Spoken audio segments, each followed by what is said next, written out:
வணக்கம். நாம் தமிழர் கட்சியிலேருந்து எல்லாரும் வெளியேறாங்க. கூடாரம் காலியாகி கொண்டிருக்கு. அங்கே நம்பிக்கை இழந்துட்டாங்க.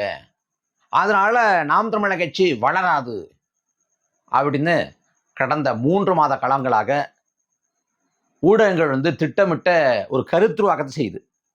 அதாவது நாம் தமிழர் கட்சியிலேருந்து வெளியேற செய்தியை மட்டும் பெருசாக போடுவாங்க.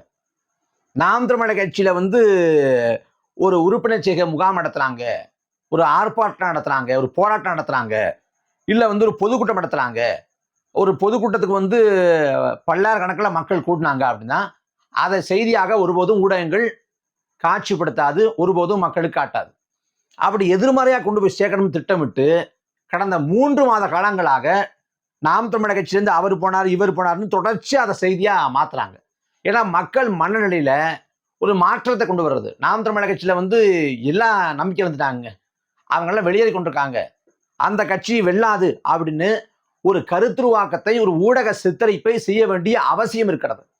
யார் செய்கிறா அப்படின்னா, இதை செய்ய சொல்லி உத்தரவு போட்டது திமுக அரசு. திமுக அதாவது 2026க்குள்ள நாம் தமிழர் கட்சியை முடிச்சிடணும்.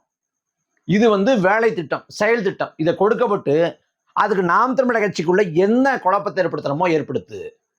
அந்த கட்சி நிர்வாகிகளை குறித்து எதிர்மறையான பிம்பத்தை ஏற்படுத்துங்க, தனிநபர் தாக்கல் தொடுங்க, அவதூறு பரப்புங்க, இந்த ஒளி நாடாக்களை விட்டு கட்சிக்குள்ள சலசலப்பை ஏற்படுத்துங்க, குழப்பத்தை ஏற்படுத்துங்க, அந்த கட்சியில எல்லாரும் வெளியேறாங்க அப்படின்னு பொதுமக்கள் மத்தியில் ஒரு தோற்றத்தை உருவாக்குங்க. இதுதான் செயல் திட்டம். நான் ஏற்கனவே பதிவு பண்ணேன். திருத்துறைப்பூண்டி சட்டமன்ற தொகுதியில் இருக்கக்கூடிய நாம் தமிழர் கட்சியோட நிர்வாகிகிட்ட உளவுத்துறை அதிகாரி கூப்பிட்டு கட்சி விட்டு யாரும் வெளில போகிற மாதிரி இருக்காங்களா, பேட்டி ஏதாவது கொடுப்பாங்களா அப்படின்னு கேட்டார். அப்படின்னு இப்போ பார்க்குறப்ப சிவகங்கைன்னு நினைக்கிறேன், சிவகங்கை அங்கே தான் நினைக்கிறேன். அங்கே ஒரு உளவுத்துறை அதிகாரி கூப்பிட்டு கட்சி விட்டு வெளியேறாங்களா, பேட்டி கொடுப்பாங்களான்னு இங்கே எப்படி கேட்டாரோ அதே போல் அங்கேயும் கேட்குறாரு. அப்போ தமிழ்நாடு முழுக்க உளவுத்துறைக்கு வேலை கட்சி விட்டு வெளியேற மாதிரி இருக்காங்களா, அதிருப்தியில் இருக்காங்களா, இல்லை மனமாற்றம் அடைஞ்சிருக்காங்களா, அவங்கள வெளில கொண்டு வாங்க திமுக சேருங்க, இல்லை வேற எங்கேயாவது இயக்கத்துக்கு போவீங்க, அவங்க வெளியேற செய்தியா மாத்துங்க அப்படிங்கிற ஒரு செயல் திட்டம் கொடுக்கப்பட்டு தொடர்ச்சியா இது செய்யப்படுது. தொடர்ச்சியா கட்சியில் இருக்கக்கூடிய மாநில நிர்வாகிகள் அவங்க ஒரு பதிவு போடுறாங்க, ஆட்சி குறித்து இன்னொரு கட்சி குறித்து விமர்சனங்கள் கருத்துல வைக்கிறாங்க. அது செய்தியா மாறாது. ஆனா கட்சி விட்டு போறேன்னு கடைக்கோடு உறுப்பினர் நேத்து கட்சி சேர்ந்த ஒருத்தர் பதிவிட்டா கூட அது செய்தியா மாற்றப்படும். அந்த கட்சி விட்டு போறேன்னு சொன்னவர் வீட்டுக்கே போய் இந்த தொலைக்காட்சி ஊடகம் நின்றுக்கிட்டு அவரை பேட்டி எடுத்து ஒளிபரப்பு பண்ணும். அப்ப என்னவா காட்ட முற்படுறாங்க? அண்ணன் சீமானவர்களோட சுற்றுப்பயணம், நாம் தமிழர் கட்சியோட பொறுப்பாளர் நியமனம், தொடர்ச்சியா பொறுப்பாளர் நியமிக்கிறாங்க. அதாவது ஒரு தொகுதி இருக்குன்னா, சட்டமன்ற தொகுதி இருக்குன்னா அந்த தொகுதிக்குள்ளே பல தொகுதிகளை உருவாக்கி அந்த சட்டமன்ற தொகுதியை ஒரு மாவட்டமாக்கி அப்படி கட்சியை வேறு வரைக்கும் கொண்டு போகணும், இன்னும் ஆளை பரப்பணும் அப்படின்னு செயல் திட்டங்களை வகுத்து தொடர்ச்சியா கட்சி வேலை நடந்துகிட்டு இருக்குது. இங்க பொறுப்பாளர் நியமனம் நடக்குது. ஆனா இந்த நேர்மறையான எந்த செய்தியும் கொண்டு போய் சேர்க்காத ஊடகங்கள் கட்சி விட்டு வெளியேறினா அதை பெரிய செய்தியா மாத்துறாங்க. இதுக்கு திட்டமிட்ட ஒரு நோக்கம் இருக்கு. இப்ப மக்கள் நீதி மையம்னு கட்சி இருக்கு, திமுக கூட்டணியில் இருக்கு. மதிமுகன்னு கட்சி இருக்கு, ஐயா வைகோட கட்சி, அதுவும் திமுக கூட்டணியில் இருக்கு. நான் பலமுறை கேட்டேன், இப்ப கேட்கிறேன். மதிமுகவில் கடந்த ஓராண்டுல 10 பேர் சேர்ந்திருப்பாங்களா அந்த கட்சியில? 10 பேர் ஓராண்டுல, வெறும் 10 பேர், வாய்ப்பே கிடையாது.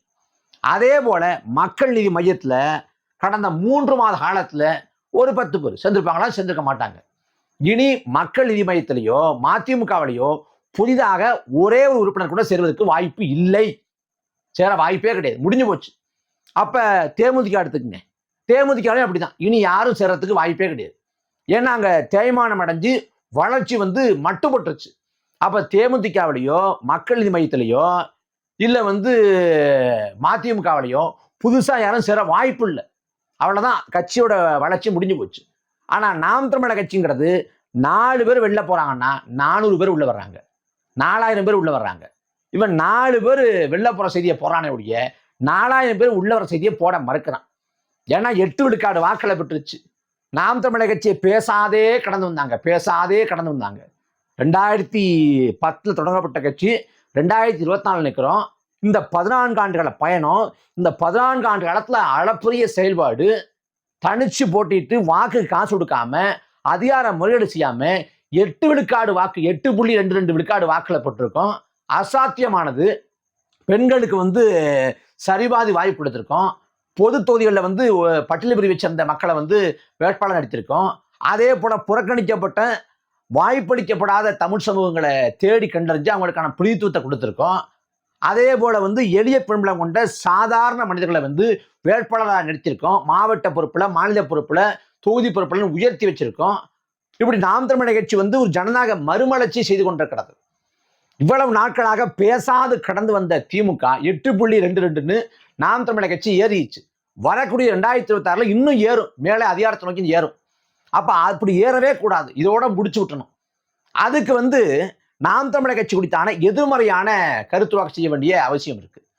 நீங்க நான் பல தடவை பதிவு பண்றேன், மறுபடியும் பதிவு பண்றேன். அதாவது மாற்றுன்னு பேசின இயக்கங்கள் மிஞ்சி போனா 2 தேர்தல், அதிகபட்சம் 3 தேர்தல், அதை தாண்டி தாக்கு பிடிக்காது. விஜயகாந்தே அவ்வளவுதான். விஜயகாந்தே 3 தேர்தலுக்கு மேல தாக்கு பிடிக்க முடியல. ஆனா நாம் தமிழர் கட்சி 4 பொது தேர்தல், 4 பொது தேர்தலையும் வெற்றி பெறல. அதான் முக்கியம். வாக்குகளுக்கான அதிகரிக்குது, வெற்றி பெறல, வெற்றி இன்னும் ஈட்டல. ஆனா வெற்றியை ஈட்டலங்கிறதுனால நாம் தமிழர் கட்சியோட வளர்ச்சி வந்து மட்டுப்படல, வளர்ச்சி இன்னும் பெருகுது. கட்சி வளர்ந்து கொண்டே இருக்குது. அப்போ ஒரு கட்சி வெற்றி பெறல ஆனா வளர்ந்து கொண்டே இருக்குதுன்னா இது தேர்தல் அரசியல் விதிகளுக்கு முரணானது, தேர்தல் அரசியல் இலக்கணத்துக்கே முரணானது. ஏன்னா நாம் தமிழர் கட்சி மக்களுக்காக சமரசம் இல்லாமல் நிற்குது, நம்பகத்தன்மையை நம்பிக்கையை வந்து இழக்கல. அதனால கட்சி வளருது. அந்த வளர்ச்சியை வந்து முற்றிலுமாக தடுக்கணும். அதுக்கு நாம் தமிழர் கட்சி குறித்து எதிர்மறையா பரப்பு, கட்சி விட்டு வெளியேறாங்கன்னு எல்லாரும் வெளியேறாங்கன்னு சொல்லு, அப்படிப்பட்ட ஒரு தோற்றத்தை உருவாக்கு. கட்சிக்காரங்களை குறித்து எதிர்மறையான பிம்பத்தை உருவாக்கணும். அதுக்கு தனிநபர் தாக்கல் தொடு. கட்சிக்காரங்களோட அந்த அலைபேசியை வந்து அலைபேசியில் உள்ள தகவல்களை எடுத்து ஒடி நாடாக்களை பரப்பி விட்டு கட்சிக்குள்ள குழப்பத்தை ஏற்படுத்து சிண்டு முடிந்து தொடர்ச்சியா ஒரு வேலை திட்டம் கொடுத்து ஒரு வேலை நடந்துகிட்டு இருக்குது. உளவுத்துறை அதிகாரிகள் கூப்பிட்டு அவங்க வந்து நாம் தமிழர் கட்சி யாராவது வெளியேறாங்களா, வெளியேறினா பேட்டி கொடுப்பாங்களா அப்படின்னு கேட்குறாங்கன்னா உளவுத்துறைக்கு இதுவா வேலை? அதையும் கேட்குறாங்க. ஏன்னா 2026க்குள்ள நாம் தமிழர் கட்சியை முடிச்சு விட்டணும், மொத்தமா முடிச்சு விட்டணும். அதுக்கு இந்த வேலை செய்றாங்க. இந்த இடத்துல தான் கொஞ்சம் இருங்க பாய் அப்படின்னு அண்ணன் சீமானர்கள் வந்து ஒரு அற்புதமான திட்டத்தை வந்து இப்போ வச்சிருக்காங்க. வரக்கூடிய டிசம்பர் 29ஆம் தேதி, வரக்கூடிய டிசம்பர் 29ஆம் தேதி நாம் தமிழர் கட்சியோட இளைஞர் பாசறை, மாணவர் பாசறை, மகளிர் பாசறை, இந்த பாசறைகளை முன்னெடுப்புல இத்தோடு நாம் தமிழர் கட்சியோட மாநில, மண்டல, தொகுதி மற்றும் பகுதி, கிளை, இப்படி எல்லா பொறுப்பாளர்களும் ஒன்று கூடி தமிழ்நாடு முழுக்க ஒரே நாள்ல 1000 உறுப்பினர் சேர்க்கை முகாம்களை நடத்திருக்காங்க. ஒரே நாள்ல தமிழ்நாடு முழுக்க 1000 உறுப்பினர் சேர்க்கை முகாம்கள். ஒரு தொகுதிக்கு, ஒரு சட்டமன்ற தொகுதி பார்த்தீங்கன்னா குறைந்தபட்சம் 5 இடங்கள் வரும். அப்ப ஒரே நாள்ல தமிழ்நாடு முழுக்க டிசம்பர் 29 ஞாயிற்றுக்கிழமை அன்னைக்கு 1000 சிறப்பு 1000 உறுப்பினர் சேர்க்கை முகாம்கள். அப்படின்னா ஒரு முகாமுக்கு வெறும் 10 பேர், காலையிலேருந்து மாலை வரைக்கும் முகாம் இருக்கும். வெறும் 10 பேர் ஒரு முகாமுக்கு சேர்ந்தா கூட இந்த 1000 முகாம்களுக்கு சேர்க்கிறப்ப 10,000 உறுப்பினர்கள் நாம் தமிழர் கட்சி கிடைப்பாங்க. மிக குறைந்தது 10,000 பேர் கிடைப்பாங்க. அப்ப இவ்வளவு நாட்களாக ஊடகங்கள் வந்து கட்டமைச்சு இல்லை, நாம் தமிழர் கட்சி 4 பேர் போனாங்க, 5 பேர் போனாங்க, 20 பேர் போனாங்க, 30 பேர் போனாங்க அப்படின்னு. அது எல்லாம் தவிடுபடியாகும். ஏன்னா ஒரே நாள்ல 10,000 பேர் ஒரு கட்சி இணைகிறான்னா அந்த கட்சி எவ்வளவு எழுச்சியா மக்கள் மத்தியில் இருக்கு, எவ்வளவு செல்வாக்கோடு இருக்கு, எவ்வளவு நம்பகத்தன்மையை தக்க வச்சு இருக்குங்கிறது வெளி உலகத்துக்கு வந்து புலப்படும். அப்ப இந்த ஊடகங்கள் 3 மாத காலமாக உருட்டிக்கிட்டு இருந்தாங்கல்ல, நாம் தமிழர் கட்சி வெளியேறாங்க, கூடாரம் காலியாகுது அப்படின்னு, அது எல்லாத்தையும் சுக்குநூறாக உடைக்கிற ஒரு அற்புதமான திட்டத்தை அண்ணன் சீமானர்கள் வச்சிருக்காங்க. இளைஞர் பாசறையோடு சேர்ந்துக்கிட்டு மகளிர் பாசறை, மாணவ பாசறை இருக்கிறாங்க. இதை பார்த்து கொண்டிருக்கிற நாம் தமிழர் உறவுகள் இந்த முன்னெடுப்புக்கு தயாராகுங்க. இன்னும் குறைவான ஒரு காலகட்டம் தான் இருக்குது. மிஞ்சி போனால் ஒரு 10-15 நாள் தான் இருக்குது.